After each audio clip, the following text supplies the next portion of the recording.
السلام عليكم ورحمة الله تعالى وبركاته. مرحبا بكم في قناة مطبخ أمي. أنا وصفات اليوم هما دي كاب كيك اللي غادا نعدلوهم فقط بالنشا والجوز الهند، كذلك نضيف لهم إضافة ديال الشوكولا. ما غيطلبوش منا مواد كثيرة هاد لي كاب كيك، فقط غنستعملوهم بحبة واحدة. بالنسبة لهاد لي كاب كيك غنعطيكم واحد لمحة عليهم. فهما ما تحتاجوش طياب بزاف، كذلك كيجي القوام ديالهم هش بزاف. المذاق رائع.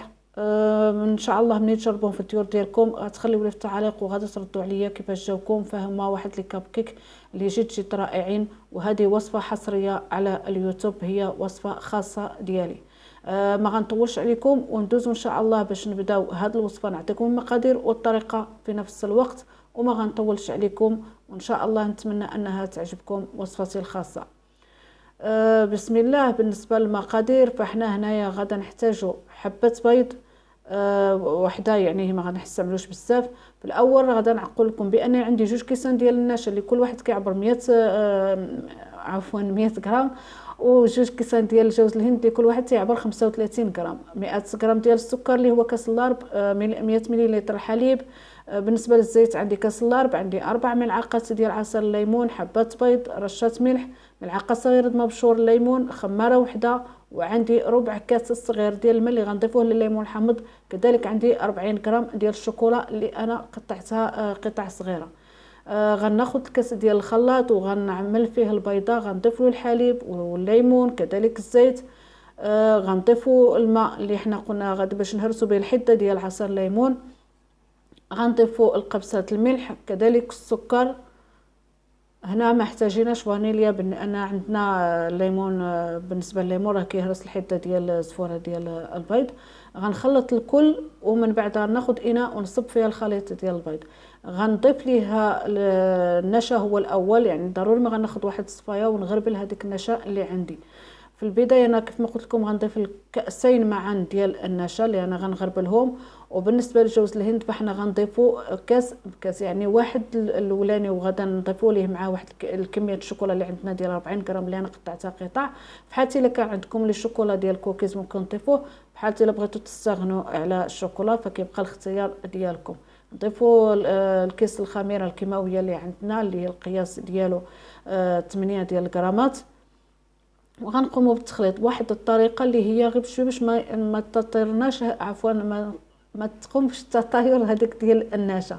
فانتما كتعرفوا النشا خفيفه بالتالي غتبقى كطير الا سرعنا الخلط. غنحاولوا ندمجوهم العناصر بطريقه سلسه. من بعد غنضيفوا النشا، عفوا جوز الهند. بالنسبه لهاد لي كاب كيك فراه واحد التجربه جد ناجحه وما غتندموش عليها، وانا متاكده بانها غتعجبكم وغتولي معتمده عندكم في البويت ديالكم. غنضيفوا الكاس الاول ديال جوز الهند وغنضيفوا معاه الشوكولا. كذلك غادا نقوموا بالخلط بطريقه يعني سلسه غير بشويه باش ما يطايرش فينا، وفي نفس الوقت يعني يتخلط مزيان.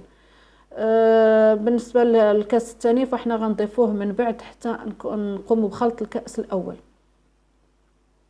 اذا كنتم مازال ما عفوا اشتركتوا في القناه ديالي فكنتمنى انكم تشتركوا في القناه بالضغط على زر الاشتراك وتفعيل الجرس طبعا باش يوصلكم وصفات جديده اللي كنتمنى ان تكون عند حسن الظن ديالكم. بحالتي اللي عجبتكم الوصفه ديال هذا النهار هذا ان شاء الله فما تنساوش انكم تدعموني باللايك وتبارطاجيو هذه الوصفات مع الاصدقاء والاحباب ديالكم. شكرا لكل المشاركين عندي، وشكرا كل من حب ان يشترك عندي في القناه فمرحبا به والف مرحبا. انا كيف ما خلطت الكاس الثاني ديال الجوز الهند فهو هاد نوعيه الجوز الهند اللي عندي كتشرب دغيا يعني دغيا اي صبحت الخليط ثقيل شويه. خديت لي كاب كيك اللي انا حضرتهم من قبل وغادا نحاول نعمل في كل واحد ملعقتين. هنا واحد الملاحظه، في حالتي الا بغيتوم يجوكم يعني منتفخين بزاف طالعين فغادا تزيد عفوا تضيف واحد الكيس الخميره كيماويه اخر يعني على حسب القياس اللي عندكم. وكذلك هتحاولوا تعمروا هذوك يعني تملء الكؤوس ديال الكاب كيك بكميه كبيره باش ينتفخوا لكم بزاف. انا هنا ما بغيتهمش ينتفخوا بزاف وما ينتفخوا واحد الانتفاخ اللي معقول. بغيت نحصل على يعني بالطريقه اللي انا بغيت، يعني ما يكونوش معمرين بزاف. غادا نكمل لي كاب كيك ديالي. فهاد الكميه كتعطيني 14 حبه ديال الكاب كيك اللي هي حنا استعملنا فيها حبه بيض. بحال الا استعملتوا 2 بيضات اولا 3 فراه غتعطيكم الكميه اكثر.